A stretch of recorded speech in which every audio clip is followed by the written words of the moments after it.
Cuando había que evacuar el navío en peligro de hundirse, era una situación desesperada.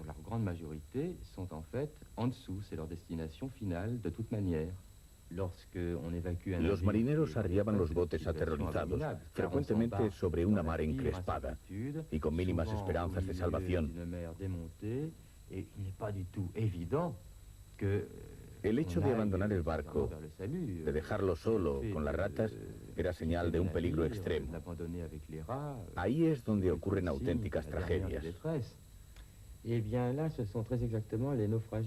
El Gospatrick era un barco que ardió en la mar.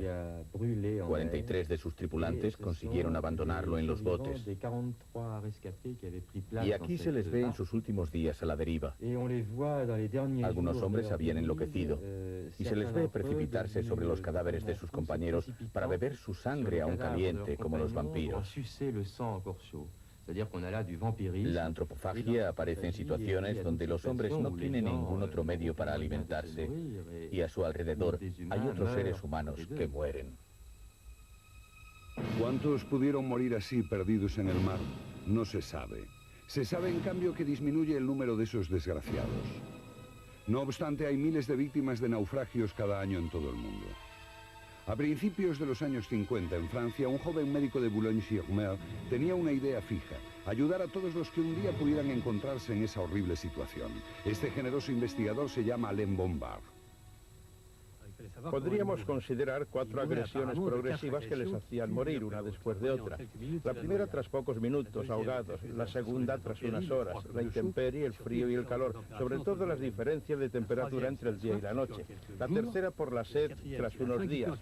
Y la cuarta, el hambre tras algunas semanas. En el laboratorio, primero en Boulogne y después en Mónaco, me dediqué a estudiar cómo combatir esas 4 agresiones. Contra el ahogo solo hay un medio, el bote salvavidas. Los botes salvavidas existentes no siempre habían sido eficaces, así que hubo que pensar en nuevos botes neumáticos que yo inventé y que hicieron inmensos servicios durante la Segunda Guerra Mundial, especialmente a los aviadores.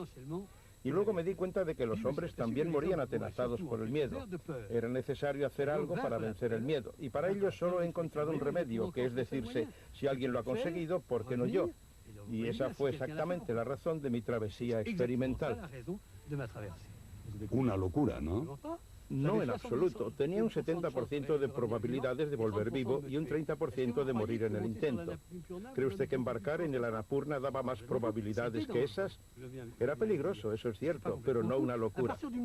A partir del momento que conocía las técnicas y supe que podría aplicarlas, ya no fue tal locura. El único problema era prepararlo todo bien, y yo lo preparé muy bien. ¿Bien preparado? Ver aquellas imágenes de la curiosa película Náufrago Voluntario que Alain Bombard hizo de su propia expedición nos produce ahora una sonrisa.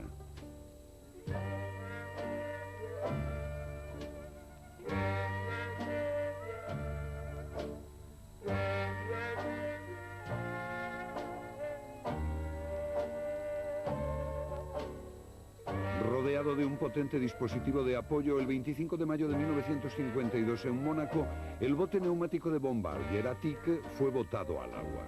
Bombard llevaba una caja sellada con algunos víveres, un poco de agua potable, una cámara, botiquín de primeros auxilios, bengalas, las señales, cartas náuticas, una radio usada y sobre todo las obras de Rabelais, Nietzsche y Molière que alimentarían su espíritu a falta de otra cosa. Bombard atravesó primero el Mediterráneo comprobando una tras otra sus teorías. Mi primera teoría fue una revolución. Es preferible beber agua de mar que no beber nada. La Organización Mundial de la Salud aún sigue diciendo: es peligroso beber agua de mar solo mezclada con una cantidad cualquiera de agua dulce. Yo no estoy de acuerdo. Si cogemos una botella de agua dulce y echamos un vaso de agua de mar, ¿ese agua ya es peligrosa? Creo que es una afirmación muy grave, porque supongamos que en el bote hay 10 litros de agua dulce, y si añadimos 5 de agua de mar, se sigue teniendo un líquido hipotónico que puede aumentar 5 días la capacidad de sobrevivir.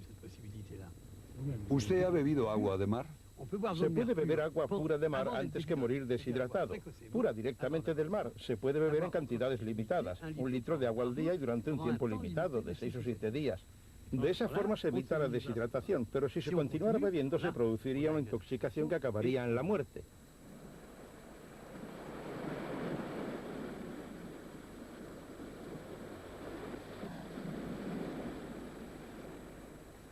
También hay que alimentarse, y está el pescado crudo.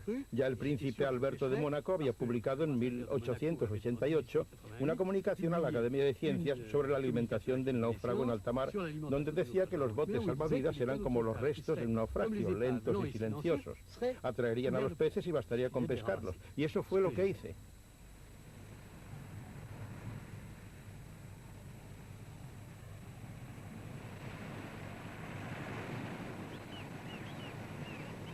A primeros de agosto, Bombard ya estaba en el Atlántico.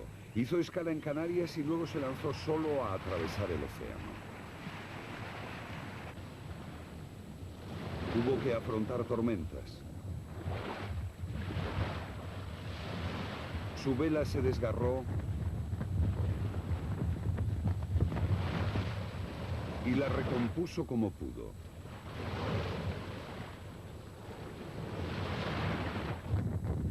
Hizo frente a la soledad día tras día. E hizo frente también a los tiburones. Aparecían a toda velocidad y cuando llegaban a poca distancia de la balsa desaparecían en el último segundo. Yo pasaba un miedo horroroso. Había fijado mi cuchillo al remo y les gritaba e insultaba. Eso impresiona mucho, pero no mata a nadie. Lo que mata es el cansancio, el aburrimiento, la impresión de que no se sirve para nada, el hambre, el mar.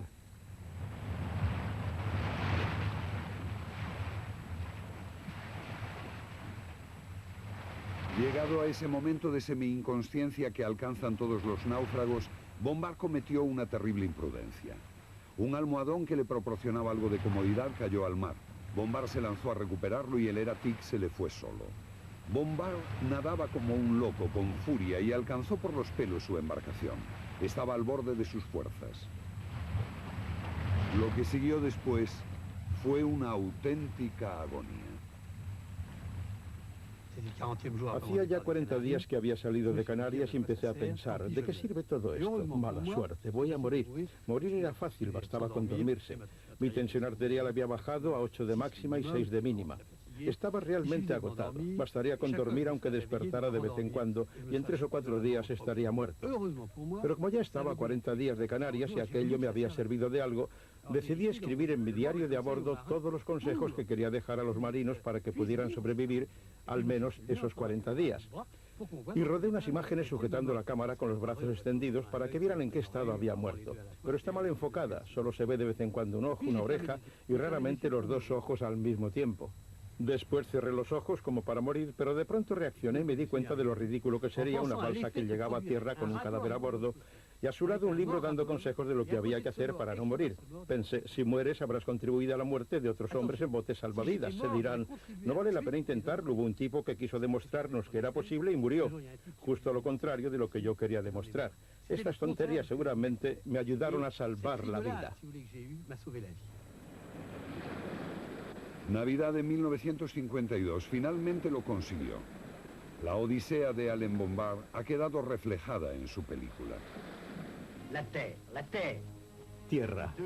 Hace 2 meses que no huelo su olor, que no veo su paisaje. Miro la playa donde he arribado. Me parece haber encontrado el paraíso aquí en esta pequeña isla de Barbados. Después de 65 días sin tregua sobre este frágil esquife, he sobrevivido subsistiendo exclusivamente del mar. Este mar al que ahora me vuelvo una vez más para decirle un último adiós. Este mar cruel que durante 2 meses ha sido mi único amigo, del cual me he alimentado y al que he estrujado hasta sonsacarle el secreto de sus náufragos, de sus muertos. Un secreto simple, que la fe en la vida debe ser idea fija en el hombre, para así aplazar la visión de la cara de la muerte. Cuando partí solo se salvaba un hombre entre 1000, actualmente se salvan el 98% de los náufragos. Esta ha sido mi gran recompensa.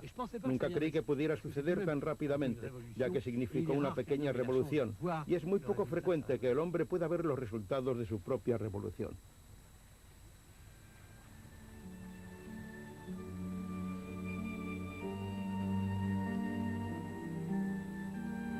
Posteriormente, otros acontecimientos han servido para confirmar los amplios límites de la resistencia humana, como esta otra asombrosa aventura. El 27 de julio de 1969 desembarcaba un pequeño hombre en el puerto irlandés de Pango. Acababa de atravesar el Atlántico sencillamente a remo. Se llama Tom McLean y es paracaidista de las Fuerzas Especiales Británicas. No tenía ninguna experiencia de navegación, ningún entrenamiento especial, nada. Un día como este se decidió a salir solo con un bote y 2 remos. 72 días más tarde llegaba a Irlanda.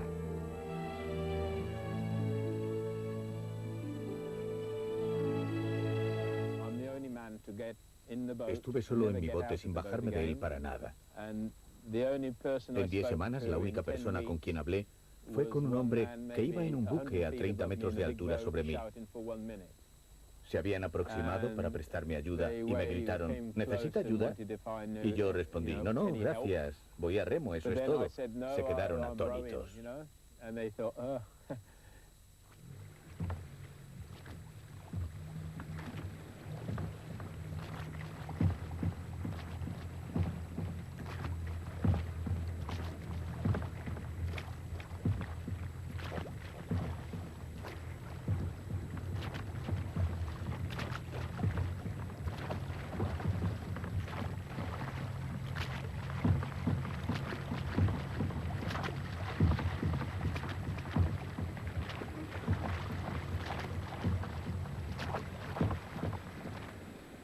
Unos días después de su llegada recibió este telegrama con el sello de la corona británica. Para el comandante en jefe del 22 Regimiento de las Fuerzas Aéreas Especiales. Se ruega transmitan el siguiente mensaje al soldado Tom McLean en nombre de la reina. Mi esposo y yo le enviamos nuestra felicitación por el gran éxito logrado en su travesía a remo del océano. Firmado Isabel Reina. Pero los campeones en superar todos los límites humanos, los superhombres del mar, son los navegantes solitarios. ¿A quién se le ocurrió eso por primera vez? ¿Fue al americano Joshua Slocum, un capitán de velero de fines del siglo XIX? ¿O tal vez el argentino Vito Dumas? ¿O el francés Alain Gerbaud? Ahora vamos a ver a este último en uno de esos raros documentos filmados por él mismo a principios de los años 30 en la Polinesia, en Bora Bora, a bordo de su barco, el Firecrest. Un hombre curioso, antiguo piloto de la guerra del 14 con aspecto torturado y famélico, etnógrafo apasionado que 40 años después de su muerte sigue siendo un misterio. No podemos dejar de hablar de él al aproximarnos a estas bellísimas islas del Pacífico donde Alain Gerbaud estuvo navegando los últimos años de su vida.